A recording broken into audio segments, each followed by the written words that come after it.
What's up, Wizards? It's time for Rule Zero, the show that helps you prepare for the best game of Commander. I'm Shawn. It is our hope that through our combined 20 plus years experience of playing EDH and cultivating a great playgroup, tons of great decks, and also trying a lot of outside the box variants and homebrew rules, that we can pass that golden knowledge on to you. First up, some housekeeping. For regular listeners to the show, you have probably noticed a bumpy transition period. We've remained consistent with the YouTube side of things, but we've not updated our podcast side for 3 episodes now. That's something we plan on correcting soon.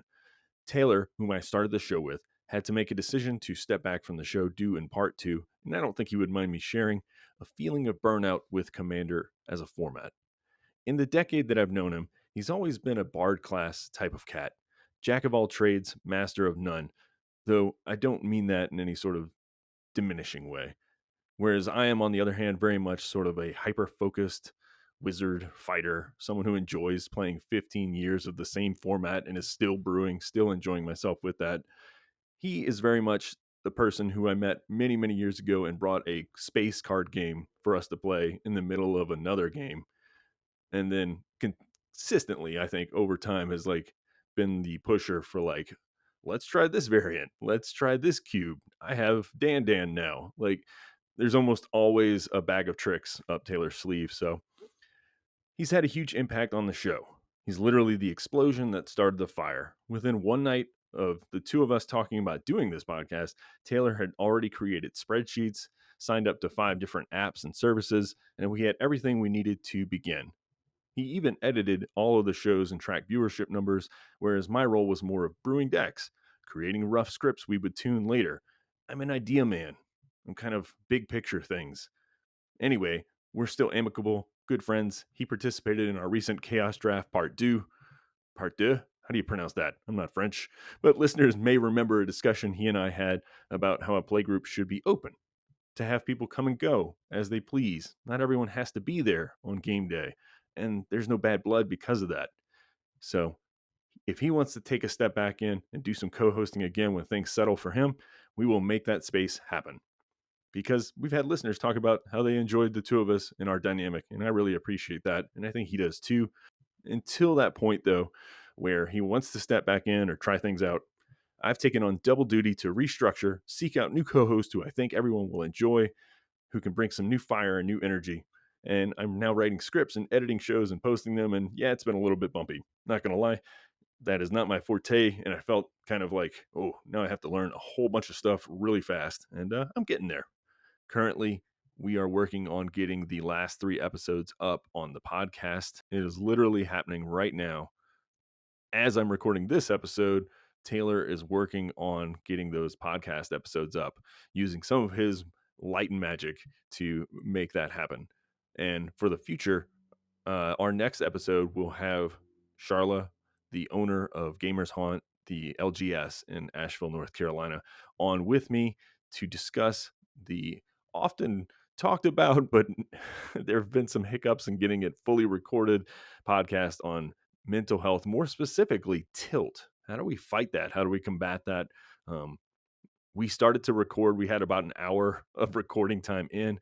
And what wound up happening was we realized, one, we had so much more to say than was allowed in just a limited format. So we're going to kind of fine tune, hone down, and talk specifically about a couple different things rather than having this sort of broad shotgun approach. So that we can maybe make 2 or 3 episodes out of the information. And I think there were some really fascinating and interesting things that kind of blew my mind in the middle of that discussion that were like, oh, we need to maybe look at this thing a little more in depth that we hadn't even thought about before our minds came together and just kind of spitballed. I would say this is pretty exciting. I didn't think I was going to be excited for the Bloomburrow set, and we're finally getting there. Thank you so much for listening to the 5-minute preamble. But I'm going to share with you 10 cards that I think are really going to do a number in EDH, because we've gotten a lot of spoilers so far, and I am aware the set is not out. Typically, I like to have some playtime with these cards, but we're going to go into the Mind Palace. Bloomburrow, land of squirrels and rats and other fuzzy creatures. Number 1, Dawn's Truce, an instant for 1 and a white. Gift a card. This is a new mechanic. You may promise an opponent a gift as you cast this spell. If you do, they draw a card before its other effects. This is a card that can work in competitive 1v1, but it really doesn't number in Commander. So any of the gift a card cards have some potential, I think. But this one is a rare, and what it does is you and permanents you control gain hexproof until end of turn. If the gift was promised, permanents you control also gain indestructible until end of turn. A heroic intervention in white for only 2 mana, whereas usually things like Unbreakable Formation require 3. I am here for this. This is a lovely card. It's going to see a lot of play. I'm glad it's rare and not mythic, so maybe there will be more of them floating around, but I would suggest you pick up a couple copies of this one whenever it hits stands. Next up, number 2, Artist Talent. This is a enchantment class. I love classes. If you know me, I love D&D cards, so I loved all of those classes. Some did better than others, but they brought it back for Bloomburrow, and they brought some really funny ones back. I like some of the classes, so we're going to use this one. I think this one in particular can be pretty strong. 1 and a red. Whenever you cast a non-creature spell, you may discard a card. If you do, draw a card. That's level 1. Then, because it's an enchantment and sits on the board, you can pay 2 and a red to go to level 2. Non-creature spells you cast cost 1 less to cast. So already you're getting kind of a rummage effect, and your spells cost less at that level. Level 3, for 2 and a red, if a source you control would deal non-combat damage to an opponent or a permanent an opponent controls, it deals that much damage plus 2 instead. This is everything that a little spell slingy burn deck might want. It has an otter painting a painting, so it's adorable. Number 3, Sunbeam Links for 2 and 2 red, a 5/4 big beater. Players can't gain life, great. Damage can't be prevented, great.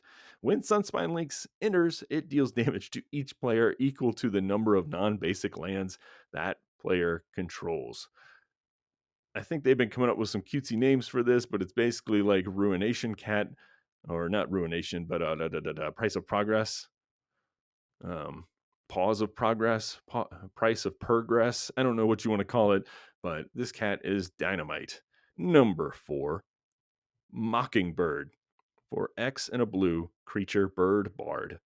It is a 1/1 flyer. You may have Mockingbird enter as a copy of any creature on the battlefield with mana value less than or equal to the mana spent to cast it, except it is a bird in addition to its other types and has flying. A clone effect that has a tribal synergy that does matter. Birds do matter in EDH. There's some pretty good birds out there. And also, you can just give it flying, which is nice. There aren't a lot of clones out there that I can think of. And granted, there may be one, but that have flying. There may be none. I don't know. But this is excellent. Yes, it's going to be expensive to try and clone like the bigger creatures on the board. So that is its one downside.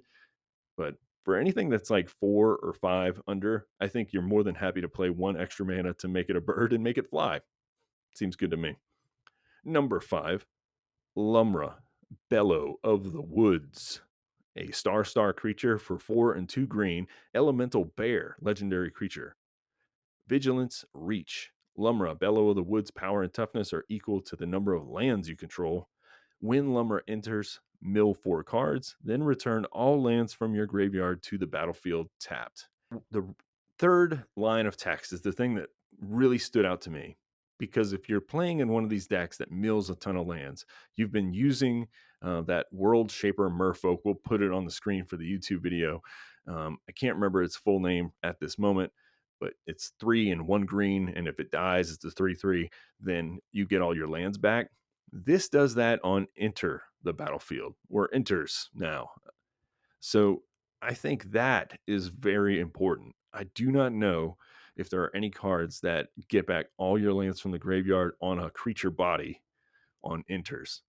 And I think that's going to be super important because sometimes people do not have to attack into or take damage from or block. I mean, that World Shaper creature. And so you have to do all these or a couple extra steps to get all those lands back. Now you don't. And I think that's a big deal. In fact, this is a big creature.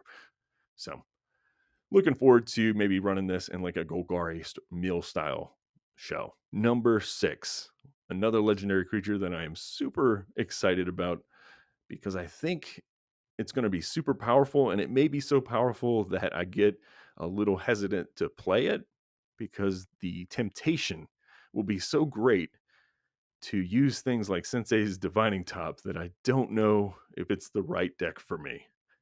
None other than legendary creature Weasel Mercenary, the infamous Cruel Claw. For 1, a black, and a red, you get a 3/3 with Menace.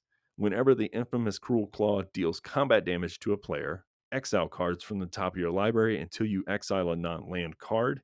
You may cast that card by discarding a card rather than paying its mana cost. So immediately my brain goes to things like Portal to Phyrexia or Emrakul and giant, scary, horrific spells that you can sort of vampiric tutor to the top of your deck or, Sensei's Divining Top to the top of your deck, that sort of thing. Because of that, I do worry that this card's going to be a little too powerful to run in a casual pod. It's going to be hard as a deck builder, and I think we should all like introspect a little bit and pay attention to the little voice inside that says, I am definitely going to put an Eldrazi in this deck. And because of that, we really need to be in tune and in check and make sure our group knows that that is a possibility. Because you can get one of those creatures out. I'm talking as early as maybe turn 3 with some fast mana, that kind of thing. And at that stage in the game, it is so hard to deal with one of those creatures. So really pay attention. And you are casting it. So like if you wanted to cast like an Ulamog that exiles 2 permanents, you would get that cast trigger. Yeah, it's pretty intense, but it's so powerful. I felt like I had to mention it. Number 6 or number 7 rather, Season of Loss. Now, there are 5 different seasons cards, and they all follow the same template. I don't have them all listed here, but you're more than welcome to look them up. I usually use a website called mythicspoiler.com, and it shows things lickety split as soon as they are spoiled anywhere, and you can see them all there. But I wanted to pick one because I think they're all good. I wanted to pick just one as an example. So we're going to do the black one just to get some variety in here. We've had, white, red, blue, green, and one kind of black split card, but we'll just have a black card on its own. So it is a 3 and 2 black sorcery. You choose up to 5 paws worth of modes. Now, paw is a little sort of symbol. It's almost like an energy or something, but it's not like an additional resource. You don't save paws. This is just a way for the card to be formatted so that you can make it more modal, more choosable. And what this means is you get 5 paws and you get to spend them as you like. There are 3 abilities on the card. The first is 1 paw. Each player sacks a creature. 2 paws, draw a card for each creature you controlled that died this turn. Or 3 paws, each opponent loses X life, where X is the number of creature cards in your graveyard. So for 5 mana sorcery, what you could do is you could spend 5 single paws to make everyone sacrifice 5 creatures. Not too shabby. Or you could do that 3 times and then pay an additional 2 paws to draw a card for each creature you control that died this turn. So that would be everybody sacks 3 creatures, you draw 3 cards if you have 3 creatures on your board. Or you can have each opponent lose X life for 3, where X is the number of creature cards in your graveyard. Say that you're some kind of deck that really cares about that, like a Golgari Mill strategy or something, and then get a little incremental value on top of that. So it's a lot of different options. I really enjoy these type of cards. I think that they fit the moment that you need them to, but this can do a lot of different stuff. And Sacrifice is more and more powerful these days as things like Indestructible and Hexproof and all kinds of other problems have started to arise. Number 8, Mist Breath Elder. 1 green for a 2/2 frog warrior. At the beginning of your upkeep, return another creature you control to its owner's hand. If you do, put a +1/+1 counter on Mistbreath Elder. Otherwise, you may return Mistbreath Elder to its owner's hand. 1, it's a 2/2 for 1 mana. Incredible. 2, it is a frog, and it has a trident, and it has a bunch of spirit frogs that are sort of like hopping all around it. It's very confusing, but it's cute if you like frogs. 3, this is a card that is going to be excellent in a blink deck. And if you've seen the other frogs in this set, they are really pushing that idea of blink hard. So we're going to be bouncing creatures all over the place, as frogs are flavorfully meant to do. So it's a flavor one too. I'm excited to see what we can do with this card. I'm excited to see all the frogs in the set as they're revealed. This one is a rare again, so if it sees playing constructed, and the price may be a little bit up there, but I don't know. It's hard to imagine a 1/2/2 frog, 1 mana 2/2 frog being too crazy. We'll see. Number 9, Dire Sight. 2 and a black for a sorcery. This is a common. Surveil 2, then draw 2 cards. You lose 2 life. It is a strictly better black card draw spell. Previously, we had Scry 2, draw 2 cards, lose 2 life. And I'll post that card on the video because I can't remember the name of it for the life of me right now. I'm thinking Sign and Blood in my head, but that is the wrong card. So instead of Scry 2, we have Surveil 2. And Surveil, we've found, is just a much better mechanic. There are so many decks that care about what's in the graveyard. And this way you're kind of getting a card into another pile that you can access. Whereas if you scry a card to the bottom, it is really hard to get access to that card later. But if it's in the graveyard, there are a lot of things you can do with that. You can recur it, you can reanimate. So Surveil is just strictly better, I think, in every way for EDH, maybe for every format. So I'm really looking forward to how this common shakes things up a little bit. Number 10, the final card. Let's leave the color pie completely and talk about a land that's been getting a lot of hype. 3 Tree City, a legendary land. As 3 Tree City enters, choose a creature type. Tap, add colorless, or pay 2, tap, choose a color, add an amount of mana of that color equal to the number of creatures you control of the chosen type. So, obviously, people have compared this to Gaia's Cradle for typal decks. However, it's not as good because if you have any creatures that aren't of that type, then you won't get an additional mana for them. However, I think it's still plenty good enough, very strong, even if you have to have at least 3 to make this even. So that's a pretty steep cutoff. But if you have 4 or 5, and if you make a lot of tokens, for instance, I think this card is going to be excellent in those decks in particular. Something like Rin and Seri that makes a bunch of dogs or cats, something like that will be fiending for this card. Anyways, that's been 10 Bloomburrow cards that I think are going to have a serious impact in EDH. This set is filled to the brim with all sorts of not only like really cute and flavorful gems, it's a nice return to a more fantasy setting than cowboys or detectives or whatever. Even though I enjoyed some parts of those sets as well. And so I hope you've enjoyed this episode of Rule Zero. Again, I'm Shawn. Thank you for listening. Next week, we will be tackling mental health and magic. This is the third time I've noticed that I've kind of previewed this episode, kept thinking, we'll get it done this week. Well, life happens. And as I said, we're in a deep transition period here. So things are a little rocky, but it's on the docket. And like I said, we recorded for about an hour previously, only to realize that, like, oh, there's some other things we want to do before we release that episode to make it just right. So that's going to be recording on Tuesday, and you can expect it next week. Thank you so much for watching. Have a great day, everybody.